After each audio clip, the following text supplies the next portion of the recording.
Segundo Reis, capítulo 1, está escrito, irmãos: E depois da morte de Acabe, Moabe se revoltou contra Israel.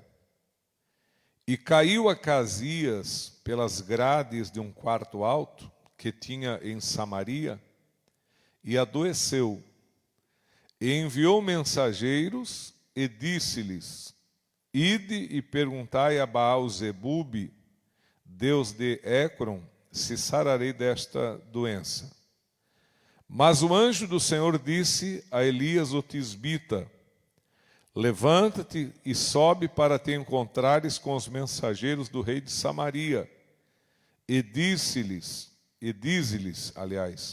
porventura não há Deus em Israel para irdes consultar a Baal-zebube, Deus de Écron? E por isso assim diz o Senhor: da cama a que subiste não descerás, mas sem falta morrerás. Então Elias partiu. E os mensageiros voltaram para ele, e lhes disse: Que há que voltastes? E eles lhe disseram: Um homem nos saiu ao encontro e nos disse: Ide, voltai para o rei que vos mandou, e dizei-lhe: Assim diz o Senhor, porventura não há Deus em Israel para que mandes consultar a Baal-zebube, Deus de Écron? Portanto, da cama a que subiste não descerás, mas sem falta morrerás. E ele lhes disse: Qual era o traje do homem que vos veio ao encontro e vos falou estas palavras? E eles lhe disseram: Era um homem vestido de pelos e com os lombos cingidos de um cinto de couro. Então disse ele: É Elias o tisbita. Amém? Somente até aqui, irmãos, eu convido a igreja para sentar. Glória a Deus. Nós temos no Antigo Testamento, irmãos, muitas histórias que aconteceram em Israel e que nos trazem grandes ensinamentos. Uma dessas é exatamente essa aqui que nós acabamos de ler, né? Então, Acasias, ele era filho de Acabe e da rainha Jezebel. E com a morte do Acabe, o Acasias ele passou a reinar em Israel. Só que o Acasias, irmãos, ele veio nos mesmos erros do seu pai. Todos os erros que o pai cometeu, o Acasias também cometeu. Então, tudo que aconteceu com o pai dele não serviu, digamos assim, não serviu como exemplo para ele analisar e ver que o caminho do pai foi um caminho errado, que trouxe muitas dores, aflições e, por fim, a destruição da mãe e do próprio pai dele. Então, ele deveria ter aprendido com os erros do pai, da mãe, e quando ele teve a chance de fazer, ele deveria fazer direito. Então, só que ele não fez direito, ele fez tudo conforme o pai vinha fazendo. Idolatria, desprezo pelas coisas de Deus, perseguição aos profetas de Deus, todas essas situações que o Acabe viveu e fez durante o tempo de reinado dele, o Acasias também fez. Uma diferença: Acasias reinou apenas 2 anos. Então veja que ele sentou no trono de Israel. Ele poderia reinar 30, 40, 50 anos. Ele poderia morrer bem velhinho, reinando sobre Israel. Mas, no entanto, a bênção dele foi interrompida e com 2 anos de reinado, ele morre, né? E esse aqui, irmãos, morreu por falta de humildade. Morreu por falta de reconhecer o seu pecado, conforme diz até em Provérbios 28, 13, que aquele que encobre a sua transgressão não prospera, né? Encobrir significa não apenas ocultar, esconder. Quando fala aquele que encobre a sua transgressão, a primeira visão que a gente tem é de alguém que esconde alguma coisa errada que está se fazendo, mas encobrir significa não reconhecer, não se arrepender, não se humilhar. Então Acasias, ele realmente não se arrependeu, não se humilhou, veio seguindo os passos do pai, até que uma fatalidade aconteceu, um acidente.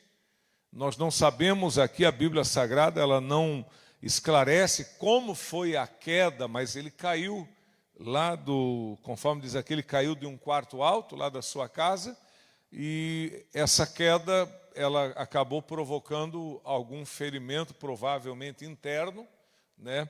Porque ninguém morre porque quebrou uma mão, quebrou um braço, ninguém morre disso, né? Morre quando, digamos, uma pancada, um tombo, causa ferimentos internos, em órgãos vitais, no abdômen, enfim. Então, essa queda, ela trouxe uma consequência, algum problema interno para Acasias, ele ficou muito doente.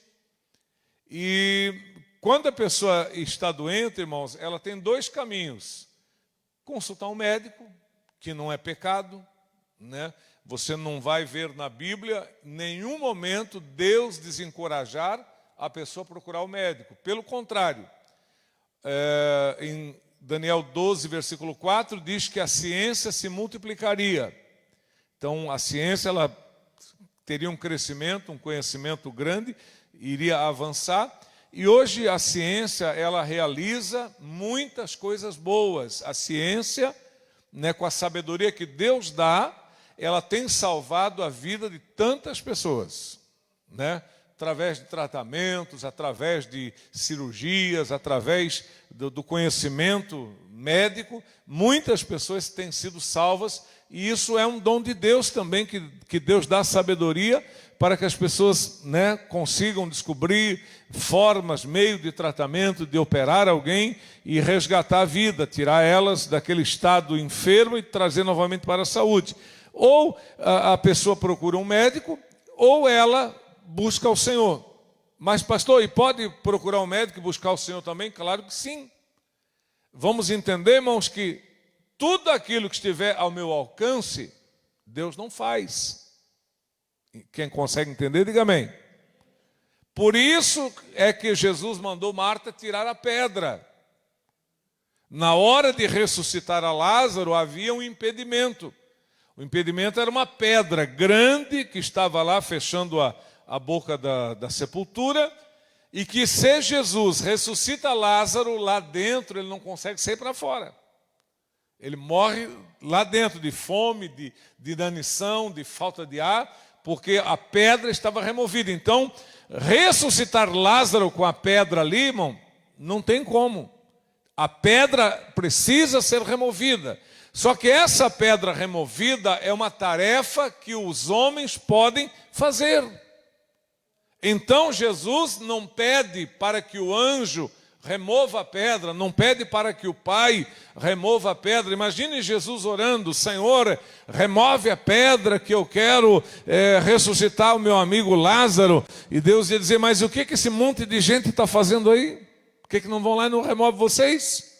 Remover a pedra é uma tarefa humana, é o serviço que o homem pode realizar, tem que ser feito pelo homem.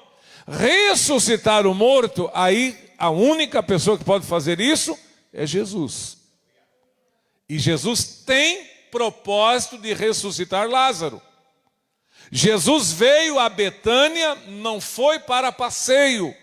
Jesus veio a Betânia, não foi para chorar apenas lá na sepultura do defunto, depois ir para casa, desejar sentimentos aos familiares e amigos e ir embora. Jesus, ele foi a Betânia com o propósito de ressuscitar a Lázaro, pois ele disse: vamos até Betânia, porque meu amigo Lázaro dorme e convém que eu desperte ele. Então, quando Jesus saiu de onde estava, ele já veio sabendo que iria ressuscitar Lázaro. Mas tem a pedra. Então Jesus disse para que Marta tirasse a pedra. Marta, ela teve dúvidas. Inclusive ela fala: mas Senhor, olha, já cheira mal, porque afinal de 4 dias. Imagine, irmão, um cadáver de 4 dias naquela época. porque não tinha esse tratamento que tem hoje, né? Hoje você vai num funeral, ninguém sente cheiro mal do defunto. Por quê? Formol e outros produtos que injetam no cadáver, o cadáver fica bonito, cheiroso, fica com uma aparência bonita, porque a central funerária trabalha na estética do falecido ou da falecida. Então você olha, meu Deus, parece que está dormindo. Mas tudo isso é a mão dos homens que preparam o cadáver, né, para dar uma impressão assim de serenidade, para não causar aquele impacto, porque a morte ela causa um impacto, uma coisa ruim, meus irmãos. Então eles trabalham para que aquilo seja amenizado. Lázaro está lá dentro, morto há 4 dias. Não passou pela central funerária, não recebeu tratamento com produtos químicos, o corpo está em estado de apodrecimento. Vermes estão por toda parte no corpo de Lázaro. O cheiro é horrível, meus irmãos. A visão é assustadora. Por isso Marta diz, Senhor, já cheira mal de 4 dias. Então Jesus diz, já te falei que se você crer, você vai ver a glória de Deus. Aí ela mandou remover a pedra, Jesus gritou, Lázaro, sai para fora. Na hora o defunto levantou e veio saltando para fora. Então, tudo que a gente pode fazer, irmão, a gente faz. Não é verdade, meus irmãos? E aquilo que a gente não pode fazer, Deus faz pela gente. Então, o Acasias, o que ele poderia ter feito? Ele poderia ter consultado médicos, né? E se os médicos dissessem, olha, não tem o que fazer, não tem cura, não tem jeito, o que ele poderia fazer? Voltar-se unicamente para Deus.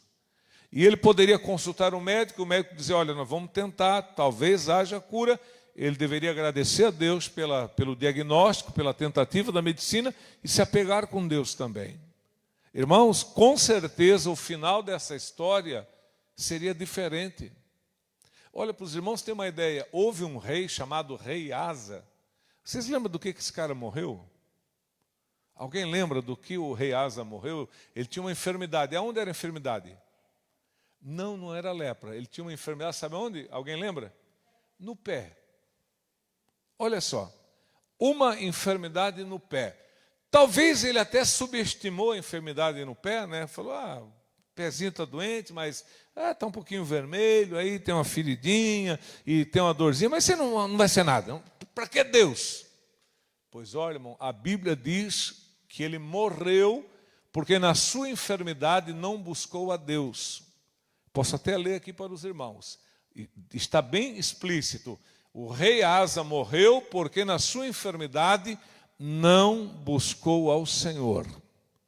Se o rei Asa tivesse buscado ao Senhor, ele poderia com certeza ter sido curado por Deus. Sabe, às vezes a gente que é crente, irmãos, faz pior do que o ímpio. Porque o rei Naamã era um ímpio, era uma pessoa lá da Síria. Era uma pessoa acostumada com culto à imagem.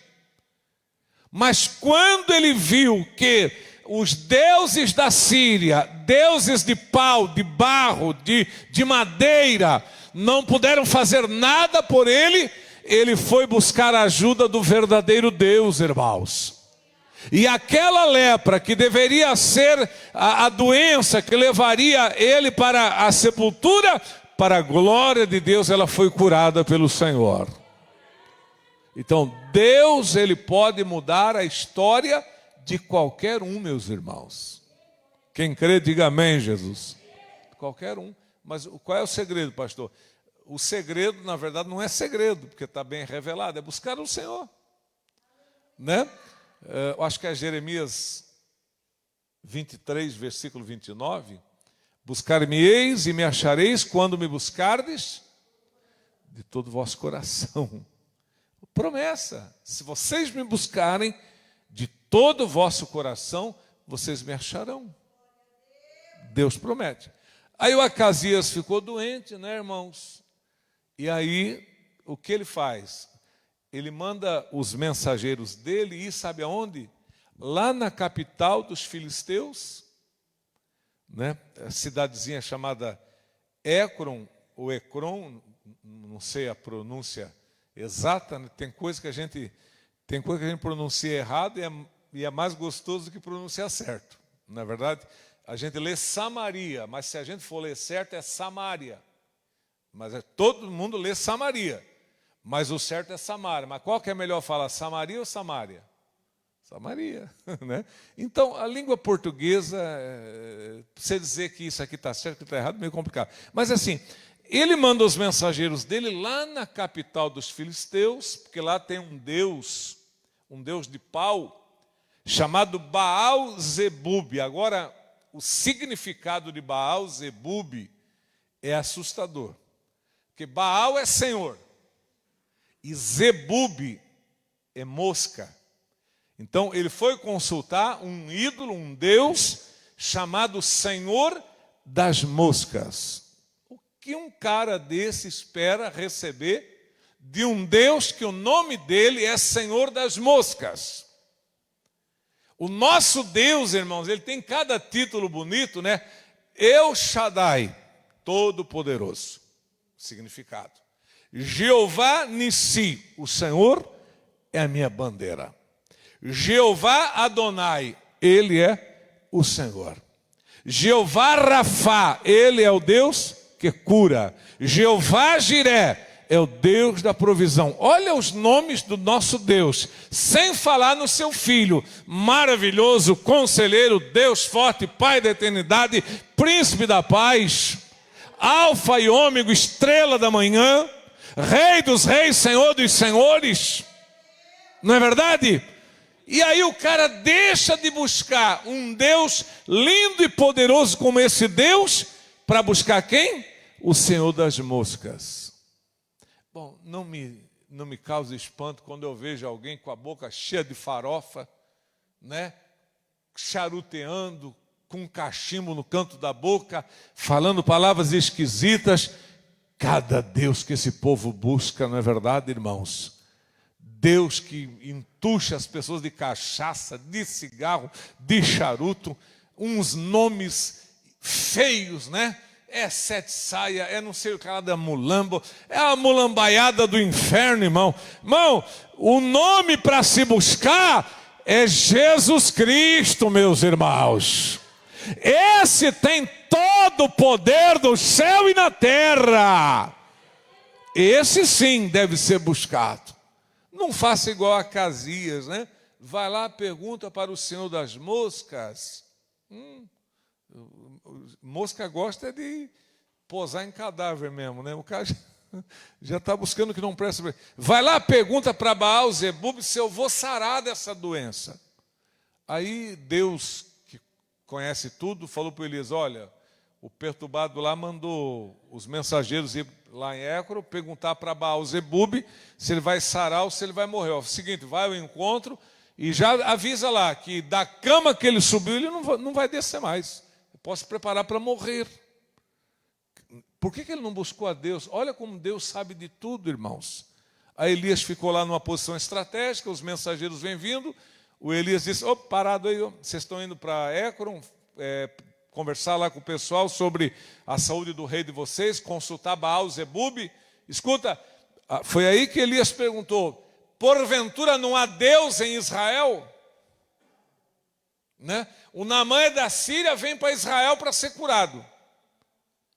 E o Acasias, ele está na terra da bênção, está no lugar da bênção, e ele manda buscar a bênção em outro lugar, meus irmãos.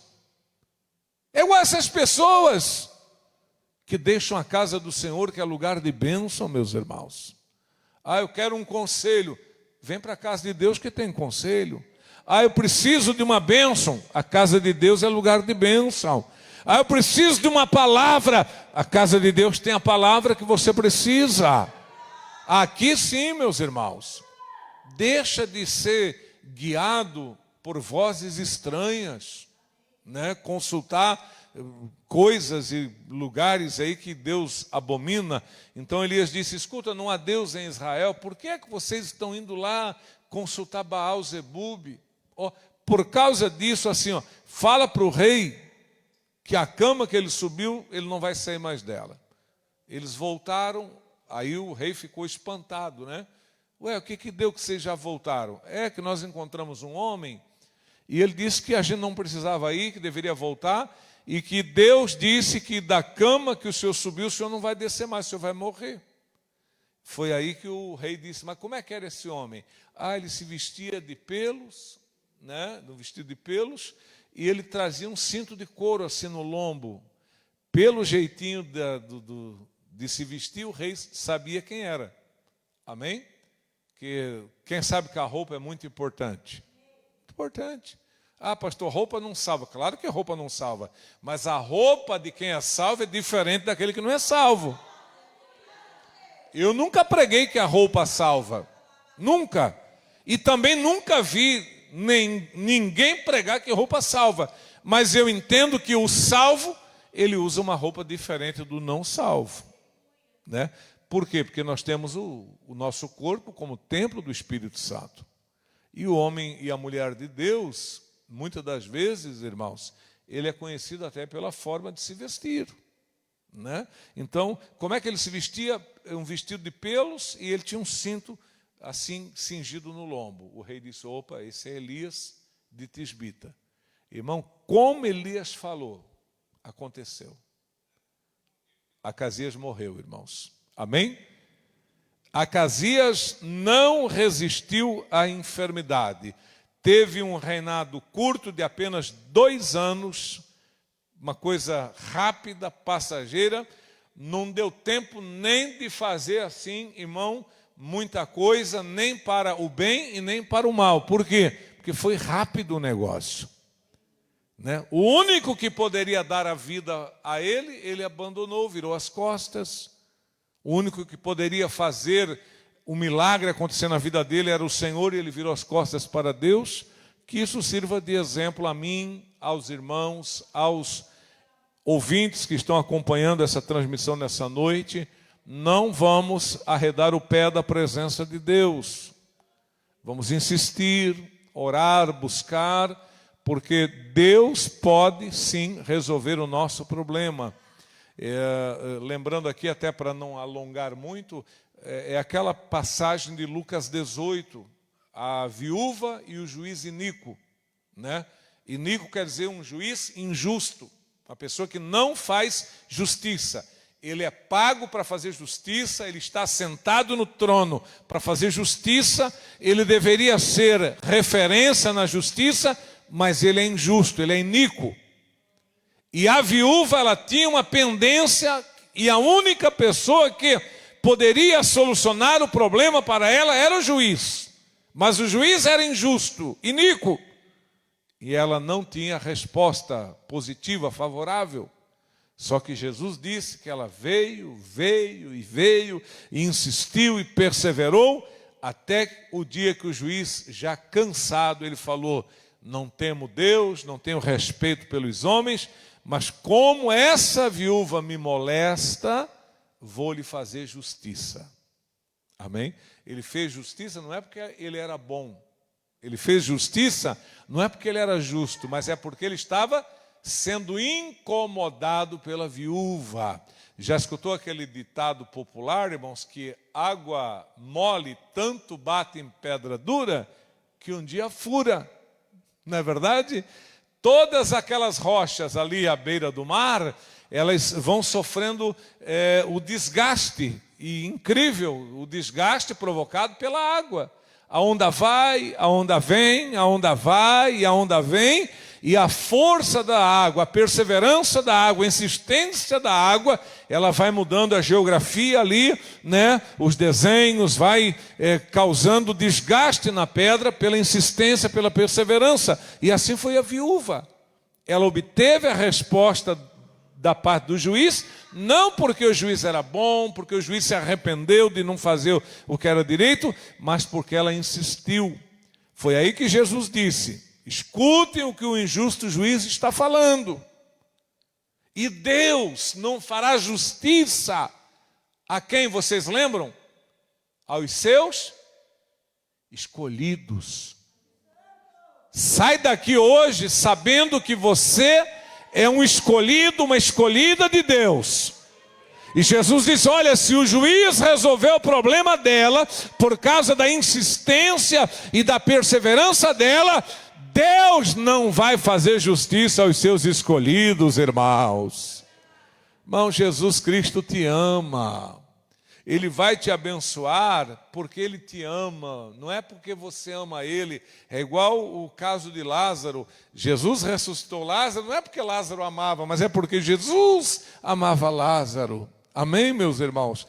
Às vezes a gente se cobra muito, a gente cobra muita perfeição da gente, sabe?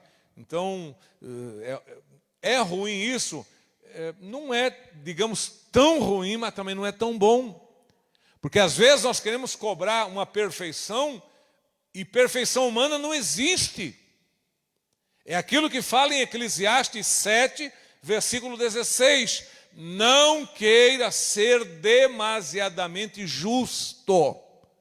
Uma pessoa que é demasiadamente justa, ela tem dificuldade para lidar com muitas coisas na vida. Uma das coisas de quem é demasiadamente justo, que ele tem dificuldade, é para perdoar. A pessoa que é demasiadamente justa, ele se cobra muito, entendeu? E isso não é bom, por quê? Porque você não vai achar perfeição humana. Pelo amor de Deus, irmãos, me diga na Bíblia um personagem bíblico irrepreensível. Me diga. Me diga em nome de Jesus, tirando Jesus, me diga na Bíblia um personagem que não pecou. Me diga, pastor, esse aqui foi irrepreensível. Não houve. O que diz Romanos 3:23, todos pecaram. Todos pecaram. Né? Um dia o irmão aqui da igreja falou, pastor, esse negócio de assassino se arrepender para o céu, eu não acredito. Mas como não acredita? O irmão me falou aqui dentro da igreja, eu não acredito, porque, para e pensa, pastor, o cara mata, se arrepende e vai para o céu. E o que morreu, estava no erro, morreu, foi para o inferno. Aí o cara que matou, se arrependeu, vai para o céu. Aí depois a família encontra o cara no céu. Não tem como, diz ele. Mas é assim mesmo, irmão. É assim mesmo. Não sei se tu consegue entender, diga amém, Jesus. Irmão, se a pessoa se arrependeu, matou, roubou, traficou, e não sei mais o que, mas se ele se arrependeu, se for verdadeiro, está salvo. Por que ele está salvo? Pastor, mas só fez o que não prestava, mas se arrependeu, daí quem justifica ele? Jesus. Irmão, é por isso que Jesus morreu, porque Jesus era inocente. Então, o inocente morreu no lugar do culpado. Entenda isso. Jesus inocente morreu no lugar do culpado, para que o culpado se arrependa e seja salvo. Por quê? Porque o pecado Jesus já pagou na cruz, meus irmãos. Os pecados já foram pagos. A pessoa só precisa se arrepender. Amém? Quem consegue entender, diga glória a Deus. A pessoa só precisa se arrepender, porque o preço do pecado, pastor, mas eu pequei muito. Jesus já pagou os nossos pecados. Agora, claro, se você não se arrepender, vai para o inferno mesmo. Mas se você colocar a mão na consciência, meu Deus, como eu errei na vida, Deus me perdoa, e coloca a tua vida na presença de Deus, os teus pecados estão pagos. Você não vai conseguir pagar pelos teus erros, não sei se vocês me entendem. Imagine uma pessoa que matou, irmão, pode trazer a vida de volta? Não pode. Uma pessoa que roubou, irmão, e gastou tudo que roubou, não tem mais nada. Tem como ele reaver os bens e devolver? Não tem. Então, tudo aquilo que a gente fez de errado, que a gente não tem mais como consertar, mas o sacrifício de Cristo, o sangue de Jesus, é a propiciação pelos nossos pecados. A redenção da nossa alma se dá pelo sacrifício de Cristo, irmão. As pessoas só não vão para o céu se não se arrependerem. Mas, se se arrependerem, nós vamos vê-los lá, né? Eu sempre falo assim, tu imagina, irmão, chegar no céu, É um personagem que eu gosto muito de falar. Imagina chegar no céu e ver Davi. Irmão, tu tem consciência que Davi mandou matar o marido da Batseba? Quem tem consciência disso? Irmão, tu tem consciência, irmão, de que isso é um pecado absurdo? Quem entende? Irmão, se o Davi morasse em Joinville e ele saísse da cadeia e viesse congregar aqui, será que todo mundo ia aceitá-lo em comunhão? Você, poxa, esse cara matou o marido da mulher e depois ele aparecer de mão dada com a Batseba aqui no culto? Não, tu já pensou, irmão, o Davi chegando aqui na igreja de mão dada com a Batseba e Urias no cemitério? Não é difícil aceitar isso? Irmão, a maioria ia sair da igreja. Ah, fulano concorda com o pecado, aceitar esse canalha aqui, vem aqui no culto de mão dada com a Batseba, e aí depois a Batseba ganhou o Salomão, chegava o Davi, a Batseba e o Salomãozinho mamando, e o pessoal olhando, família do capeta. Verdade ou não? Rapaz, tem pecado, irmão, que a gente, isso é imperdoável, mas para Deus, se houver arrependimento, existe perdão, meus irmãos. Amém? Tu vê que Davi pecou, se levantou e foi salvo. Teve gente que cometeu pecado menor e não se salvou. Teve gente que foi para o inferno por causa da murmuração. Coré, Datã e Abirão, quem lembra que a terra engoliu eles vivos? Qual o pecado? Murmuração. Quer dizer, um cara que comete um homicídio como Davi cometeu, vai para o céu e um murmurador não vai. Ah, se o Davi vai para o céu, também vou. Não, não é assim não, irmão. É arrependimento genuíno, verdadeiro, sincero. O pessoal murmurou e não se salvaram. Então, meu irmão, não é que Deus tem 2 pesos e 2 medidas, não é isso.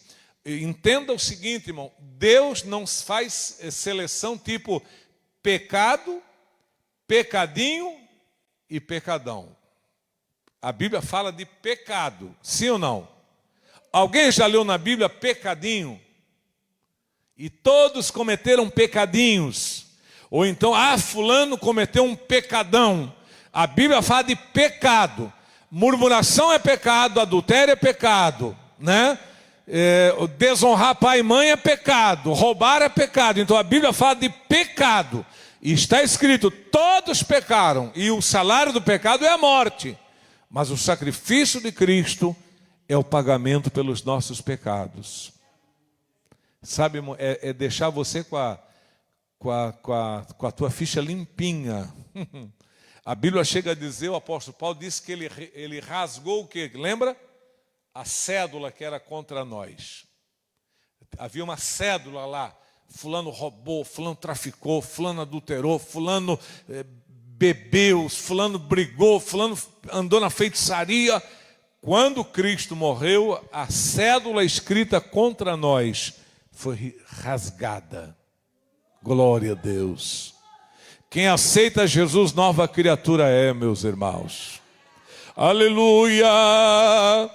As coisas velhas passaram, tudo se fez novo na presença de Deus. É isso que Deus quer e tem preparado para nós aqui nesta noite. Amém, meus queridos? Bate uma salva de palmas bem forte para louvar o nome de Jesus. Vamos ficando de pé na presença de Deus. Aleluia. Vamos ficando de pé na presença do Senhor. Se você trouxe uma oferta, pegue agora. Vamos ofertar, irmãos. A tua oferta é muito importante, porque a tua oferta paga a luz, paga a água, paga a prestação do terreno, paga programa do rádio, ajuda nas despesas da igreja, que são muitas, né? Então, é muito importante a tua ajuda. Se você puder ajudar, ajude mesmo. Deus é bom. Essa oferta que você vai ofertar ao Senhor, ela não vai te fazer falta. Tá certo, meus irmãos? Não vai fazer falta, porque Deus não vai deixar fazer falta para os irmãos. Esse dízimo que você traz não vai fazer falta para você, porque Deus não vai deixar fazer falta para você. Então segura a tua oferta, Se alguém estiver com o dízimo, quiser apresentar, pode vir à frente. Vamos orar. Nosso Deus e nosso Pai que estás nos céus, em nome de Jesus Cristo de Nazaré, o teu Filho amado, nós apresentamos as nossas ofertas ao Senhor aqui nesta noite, pedindo para que o Senhor as receba e para que o Senhor abençoe a cada um dos irmãos que estão contribuindo e ofertando aqui nesta noite, meu Pai. O Senhor abençoa a Gabi, é uma criança de apenas 2 anos de idade, Senhor. Ela vai ser submetida a uma cirurgia para a retirada de um tumor na cabeça dessa criança, meu Pai. Tenha misericórdia da Gabi, Jesus. Estende as tuas mãos sobre a vida dessa criancinha, meu Deus, agora, aonde ela estiver, e abençoa, Senhor. Vai curando, Senhor, vai libertando nesta hora de oração, meu Pai. Abençoa também o Darcy Ângelo, a Francinelli Martins, a Sueli, o Samuel e o Rafael, e a todos os internautas que estão nos ouvindo também aqui nessa noite de quarta-feira. Abençoa, meu Pai, recebe o dízimo da mão da tua serva também, abre portas, supra a necessidade na vida da tua filha, na vida da sua família também. Abençoa todos aqueles que ouviram a tua palavra, Senhor. Deus, que o Espírito Santo venha trabalhar na nossa vida cada vez mais, meu Deus, é o que eu te peço e te agradeço. Em nome de Jesus Cristo. Amém, Jesus. Todos digam graças a Deus. Põe na salva, meus queridos irmãos. A minha vida Jesus já transformou. Eu posso te saudar com a paz do Senhor. A minha vida Jesus já transformou.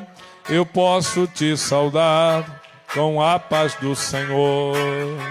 Se tu me amas de todo o coração, me mostra teu sorriso e aperta minha mão. Se tu me amas de todo o coração, aceita Jesus Cristo. Vai abalar, quando Jesus vier, o mundo vai abalar. Vai abalar, quando Jesus vier. Cristo